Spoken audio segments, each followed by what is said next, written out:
হাজো ৰাজচক্ৰ বিষয়াৰ বেদখল মুক্ত কৰাৰ জাননী লাভ কৰাৰ পিছত ১ নং দোকানীয়া গ্ৰেজিং ৰিজাৰ্ভৰ অবৈধ বেদখলকাৰীয়ে ঘৰ দুৱাৰ ভাঙি স্বইচ্ছাই ত্যাগ কৰিলে চৰকাৰী ভূমি। হাজো ৰাজচক্ৰ বিষয়াৰ চৰকাৰী ভূমি বেদখলকাৰীসকলৰ ক্ষেত্ৰত জাননী লাভ কৰাৰ পিছত চৰকাৰী ভূমি এৰি বেদখলকাৰীসকল আঁতৰি গৈছে।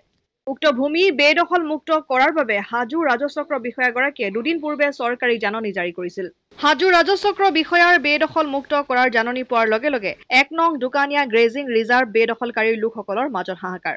একাংশ বেদখলকাৰীৰ অভিযোগ মিলপাৰাৰ হাইদাৰ আলী নামৰ ভূমাফিয়াই ধনৰ বিনিময়ত চৰকাৰী ভূমি বিক্ৰী কৰাৰ অভিযোগ উচ্ছেদিত পৰিয়ালৰ। সমগ্ৰ অসমতে উচ্ছেদ কৰিবলৈ যোৱা আৰক্ষী প্ৰশাসনৰ লগত আক্ৰমণ প্ৰত্যাক্ৰমণ আৰম্ভ হয় যদিও হাজোৰ গ্ৰেজিং ৰিজাৰ্ভত শান্তিপূৰ্ণভাৱে স্বইচ্ছাই ত্যাগ কৰিলে বেদখল ভূমি। হাজো ৰাজচক্ৰ কাৰ্যালয়ৰ অন্তৰ্গত আছিল ১ নং দোকানীয়া গ্ৰেজিং ৰিজাৰ্ভৰ ভূমি।